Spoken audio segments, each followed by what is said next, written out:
This is the 8th anniversary for this Thruxton R.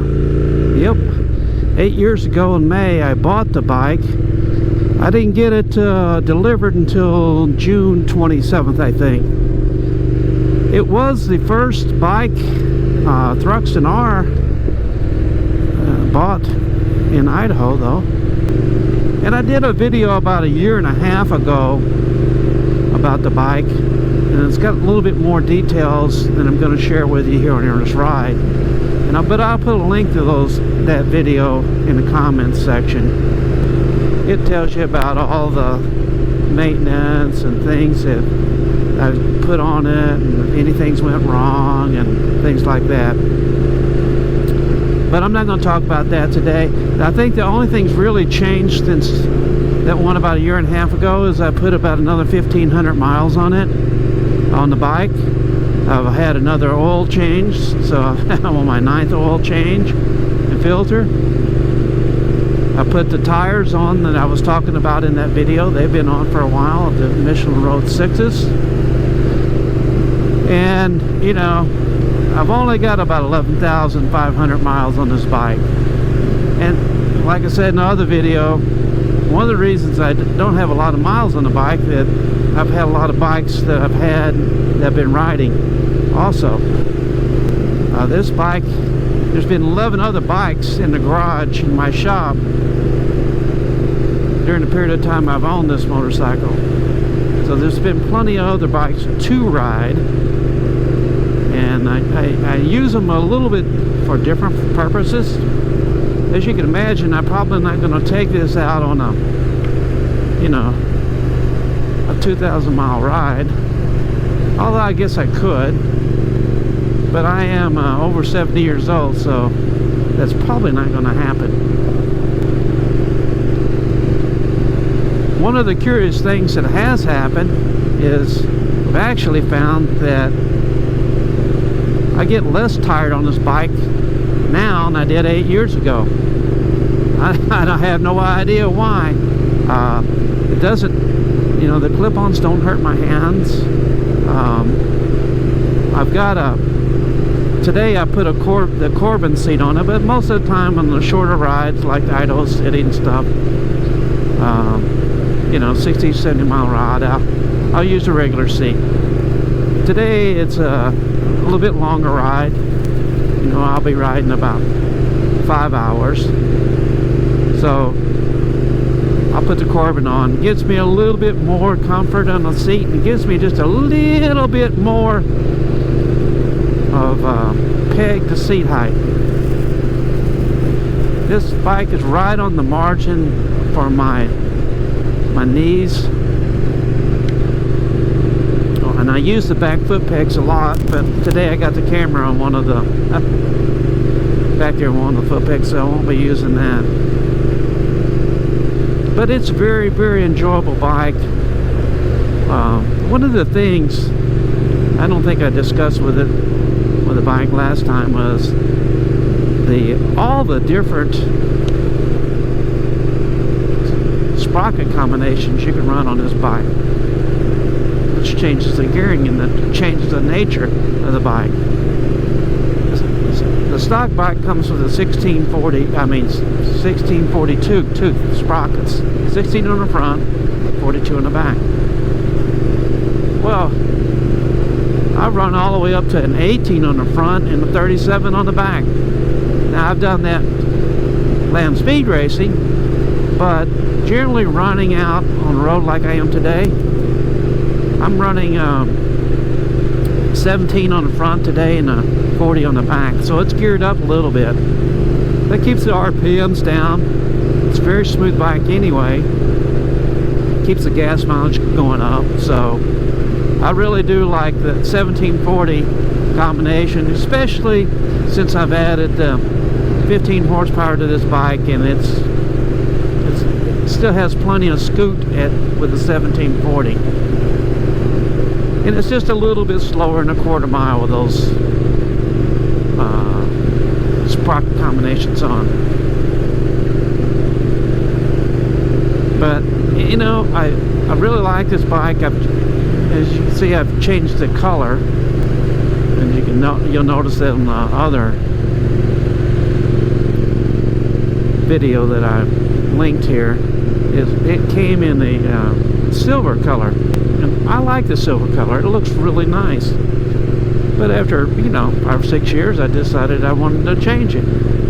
So there's a real good painter in town, and painted a candy apple red and with a gold leaf on it, pinstriping on it. I think it still looks really, really good. Maybe even better. That's subjective.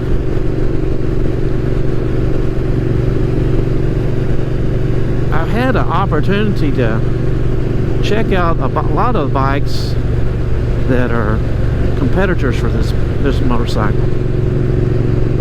Not all, but a lot. I have a Kawasaki Z900 RS SE. I've had a BMW R9T. So those are, competitors for this bikes. And they're all, personalities of the bikes are so different, even though they're both, they're all kind of retro, modern classics, if you will. I don't know what you want to call it. But I really like that style of bike, and there's a big difference between the Boxer engine and this engine, and the Boxer and this engine in the Kawasaki. The riding platform's a little different also. So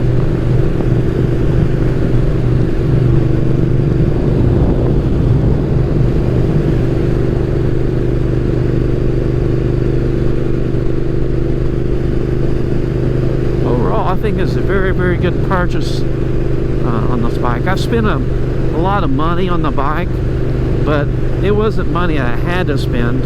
It's just that, I wanted a cam, I wanted to do that, put the fairing on it,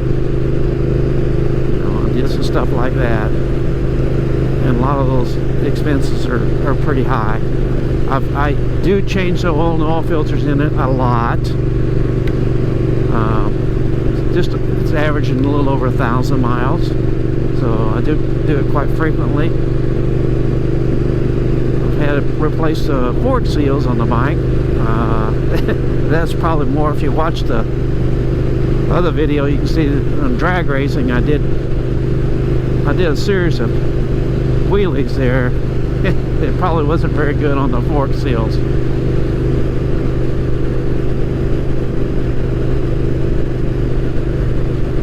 I think the only thing that went wrong with this bike was when they put the quarter fairing on the bike.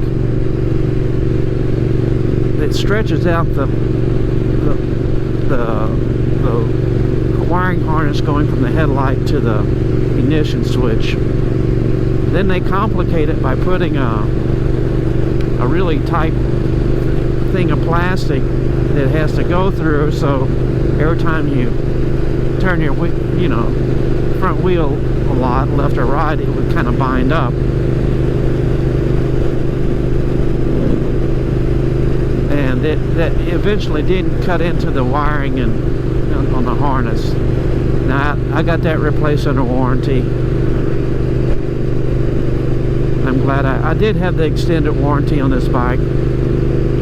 Paid $850 for another six years for the warranty on this bike. So, but I've done a ton of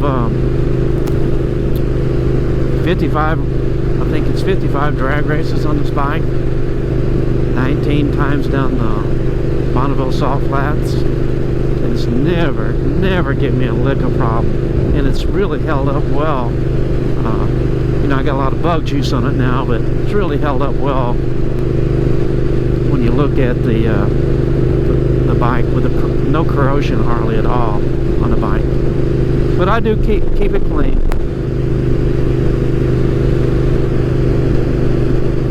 So I'm well satisfied with this bike. I will be eventually looking for a new owner for it, but I want to make sure. I'd like to very much get a sell it to somebody that's a younger rider that probably couldn't afford this bike, but would appreciate what it is. So I'm going to probably sell it to them a little cheaper. But if I find the right owner, then I'll sell it to the person at a pretty good discount. This bike has it has a ton of exhaust. I think I got 4 exhaust systems for it. And I got the stock exhaust, which has never been on it. I've got the Vance and Hines, which really sounds pretty good, but it's a little short. And I've got the Meerkat megaphones that I use for Bonneville. They're a little loud, but they're pretty sweet too. And I've got the Flat Cap Racer specials from Meerkat on right now. They're kind of the Norton style. Peter built those special for me, and he built 2 pair. I believe one of my friends has the other pair in Utah on her Thruxton. So it's been a great bike, and it is a great bike. I don't know. I don't really compare to the Kawasaki and the BMW. They're really, really good bikes too. They all do stuff a little bit differently. Just different bikes for different days, I guess. It's a good job if you can get it. Well, thank you for coming along with me on this ride. We'll do some more. Probably be riding my Kawasaki next time I'm out. This is a Flat Cap Cafe Racer. Thank you for watching. Thank you for liking, and thank you for subscribing. I really do appreciate it. Bye.